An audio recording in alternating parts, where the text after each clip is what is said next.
This is the 30th talk in this collection, and here it's entitled The Place of Coolness, and this was originally published in A Taste of Freedom,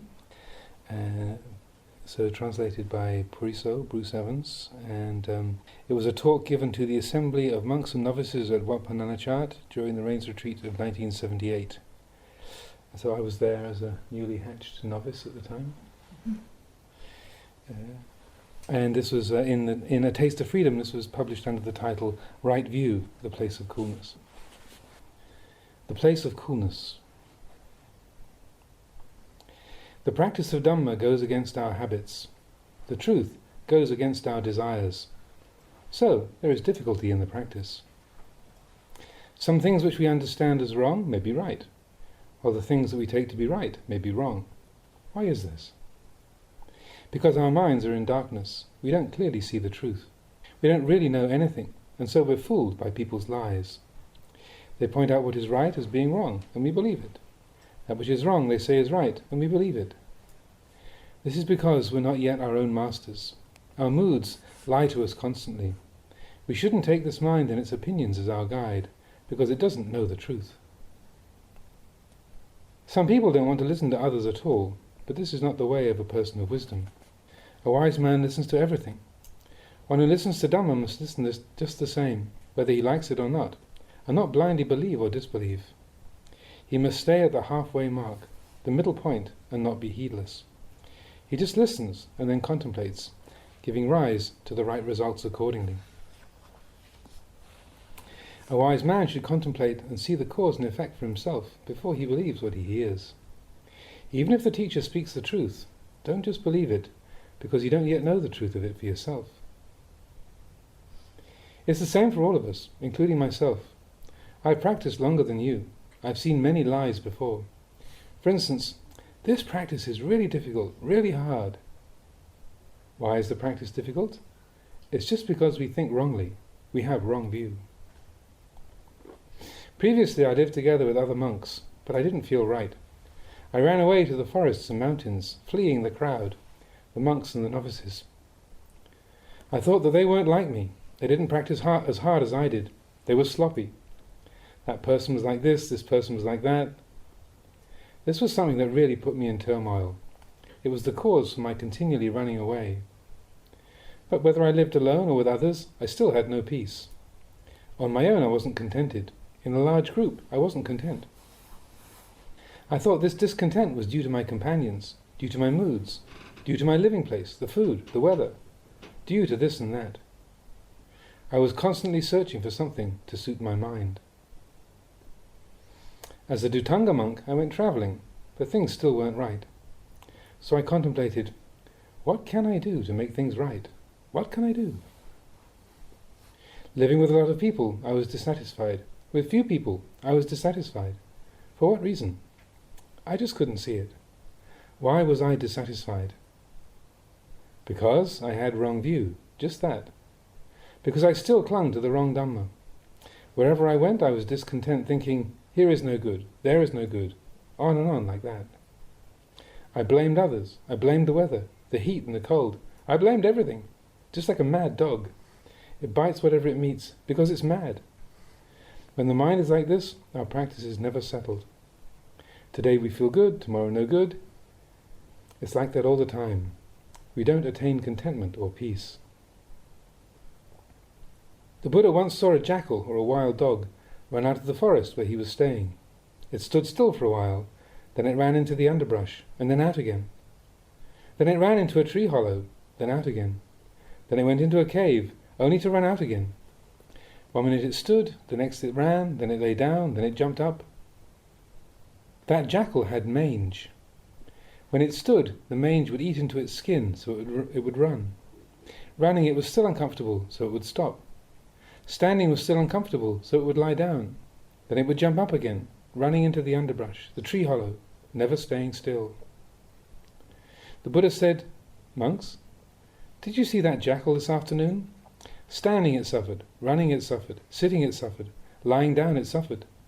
In the underbrush, a tree hollow or a cave, it suffered.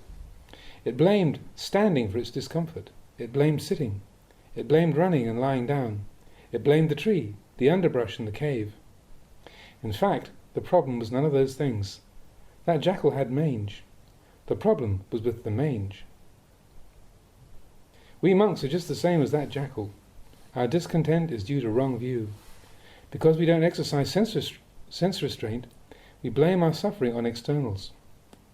Whether we live at Wat Pah Pong in America or in London, we aren't satisfied. Going to live at Bungwai or any of the other branch monasteries, we're still not satisfied. Why not? Because we still have wrong view within us. Wherever we go, we aren't content. But just like that dog, if the mange is cured, it's content wherever it goes. So it is for us. I reflect on this often, and I teach you this often, because it's very important. If we know the truth of our various moods, we arrive at contentment. Whether it's hot or cold, we're satisfied. Living with many people or with few, we're satisfied. Contentment doesn't depend on how many people we are with. It comes only from right view. If we have right view, then wherever we stay, we are content. But most of us have wrong view. It's just like a maggot. A maggot's living place is filthy. Its food is filthy, but they suit the maggot. If you take a stick and brush it away from its lump of dung, it'll struggle to crawl back in. It's the same when the Ajahn teaches us to see rightly. We resist it. It makes us feel uneasy. We run back to our lump of dung, because that's where we feel at home. We're all like this. If we don't see the harmful consequences of our wrong views, then we can't leave them. The practice is difficult, so we should listen. There's nothing else to the practice. If we have right view, wherever we go, we are content. I've practiced and seen this already. These days there are many monks, novices and lay people coming to see me. If I still don't know, if I still had wrong view, I'd be dead by now. The right abiding place for monks, the place of coolness, is just right view itself. We shouldn't look for anything else. So even though you may be unhappy, it doesn't matter. That unhappiness is uncertain. Is that unhappiness yourself? Is there any substance to it? Is it real? I don't see it as being real at all. Unhappiness is merely a flash of feeling which appears and then is gone. Happiness is the same. Is there a consistency to happiness? Is it truly an entity? It's simply a feeling that flashes suddenly and is gone. There. It's born, then it dies. Love just flashes up for a moment and then disappears. Where is the consistency in love, or hate, or resentment? In truth, there is no substantial entity there. They are merely impressions which flare up in the mind and then die. They deceive us constantly. We find no certainty anywhere. Just as the Buddha said, when unhappiness arises, it stays for a while, then disappears. When unhappiness disappears, happiness arises, then lingers for a while, and then dies. When happiness disappears, unhappiness arises again and on like this. In the end, we can only say this. Apart from the birth, life, and the death of suffering, there's nothing. There's just this. But we who are ignorant run and grab it constantly. We never see the truth of it. That there's simply this continual change. If we understand this, then we don't need to think very much, but we have much wisdom. If we don't know it, then we will have more thinking than wisdom, and maybe no wisdom at all. It's not until we truly see the harmful results of our actions that we can give them up.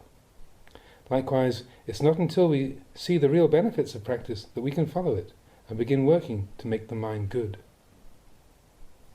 If we cut a log of wood and throw it into the river, and that log doesn't sink or rot, or run aground on either of the banks of the river, that log will definitely reach the sea. Our practice is comparable to this. If you practice according to the path laid down by the Buddha, following it straight, you will transcend two things. What two things? Just those two extremes that the Buddha said were not the path of a true meditator. Indulgence in pleasure and indulgence in pain. These are the two banks of the river. One of the banks of that river is hate, the other is love. Or you can say that one bank is happiness, the other unhappiness. The log is this mind. As it flows down the river, it will experience happiness and unhappiness. If the mind doesn't cling to that happiness or unhappiness, it will reach the ocean of Nibbana. You should see that there is nothing other than happiness and unhappiness arising and disappearing. If you don't run aground on these things, then you are on the path of a true meditator. This is the teaching of the Buddha. Happiness, unhappiness, love and hate are simply established in the nature according to the constant law of nature. The wise person doesn't follow or encourage them. He doesn't cling to them. This is the mind which lets go of indulgence in pleasure and indulgence in pain. It's the right practice. Just as that log of wood will eventually flow to the sea, so will the mind which doesn't attach to these two extremes inevitably attain peace.